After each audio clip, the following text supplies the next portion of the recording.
Kalau kita mencari pemimpin Indonesia ke depan, maka kita harus memilih pemimpin yang berkemampuan manuver di antara 190 negara dunia, terutama negara Sekutu Barat dan negara terikat dengan Yuan Tiongkok secara mumpuni.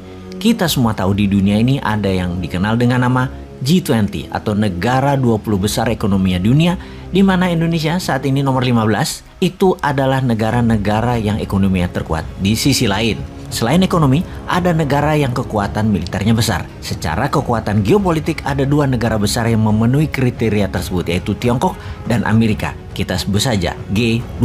Pemimpin ke depan harus pandai manuver di G2. Jangan miring ke salah satu yang akan membuat ekonomi bernegara Indonesia jadi tidak stabil karena akan jadi padang kurusetranya G2. Kita jadi medan perangnya kekuatan dua negara besar. Kita tidak akan bisa jadi negara berdaulat penuh. Harus cantik aja memainkannya.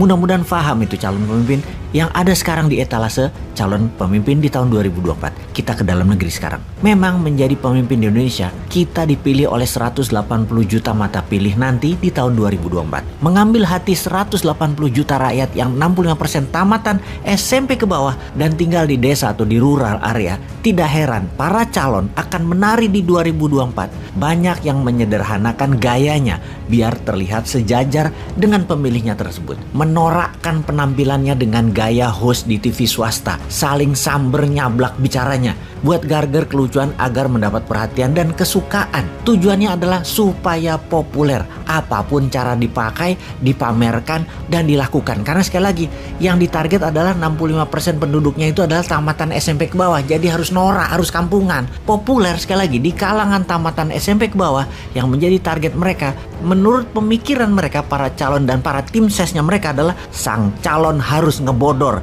harus ngelawak dan sejenisnya, menjadikan dirinya seperti badut. Dan hebatnya, it works. Berhasil cara itu. Mereka jadi populer beneran. Urusan nanti tidak punya dana kampanye 9 triliun bukan masalah. Karena sudah populer, ya para oligar siap urun dana. Oligar pasti yang membiayai, walau nanti pas jabat 9 triliunnya harus dibalikin 10 kali lipat. Ora opo-opo, gampang itu. Akan dipermudah dengan kebijakan yang berpihak kepada para bohir atau para sponsor pemodal kemenangan untuk jadi presiden kemarin. Yang penting sekarang sohor dan jadi presiden. Wes ngonoto. Kita perjelas sekali lagi nih ya. Semua yang mau nyalonin jadi presiden, misinya satu, memenangkan hati rakyat agar populer. Ketika rating mereka naik, disinilah aslinya Indonesia Got President atau ajang pencari pesohornya para oligar itu dilakukan. Apa benar-benar untuk rakyat mereka itu, para calon yang bekerja nantinya? Ya enggak lah, balikin modalnya dulu para oligar dan sponsor, termasuk memberi jabatan tim sesnya dulu, serta bagi kue kepada para politikus partai di posisi basah di pemerintahannya agar modalnya pada balik dulu. Intinya, 3 lingkaran utama pejabat tertinggi adalah oligar, sponsor, partai, dan politikus. Terakhir adalah tim ses. Ini harus dibelah duren dulu. Rakyat kapan? Rakyat pakai buzzer aja nantinya dimbung-bung berita positif pejabat nantinya, itu aja udah seneng rakyatnya. Rakyat itu sungguhnya autopilot.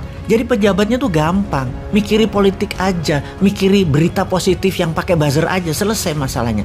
Di sini kita di tahun 2024 kita harusnya mulai sadar. Kita harus membangun kesadaran bernegara bahwa kita harus memilih pemimpin yang tidak ada unsur oligarkinya, mengerti manuver luar negeri dan punya konsep memakmurkan rakyat secepat mungkin, lalu membuat Indonesia menjadi negara superpower di tahun 2045 dengan GDP per kapita naik 5 kali lipat dari sekarang menjadi di atas $20.000 GDP per kapitanya. Coba kita review 2 presiden terakhir, karena 2 presiden terakhir dipilih langsung sistemnya. Lihat bagaimana kerja sistem perpolitikan 2 bentuk pemerintahan terakhir. Sangat populis kebijakannya, bukan untuk benefit rakyat, tetapi hanya membuat etalase biar terlihat bekerja. GDP per kapita nggak naik selama 7 tahun, nggak kerasa buat rakyat. Di mantannya dulu, dia beruntung karena harga komoditi naik di tahun akhir jabatan dia di 2010-2013, jadi terlihat menaikkan pendapatan, padahal dapatnya windfall, dapatnya durian runtuh. Jujur, bukan dari kebijakannya.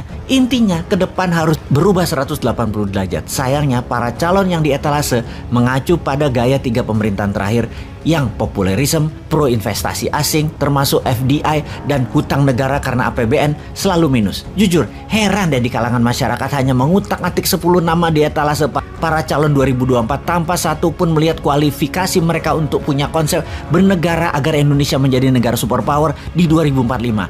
Ayo, rincikan grand plan-nya. Ada nggak? Pengen tahu kita?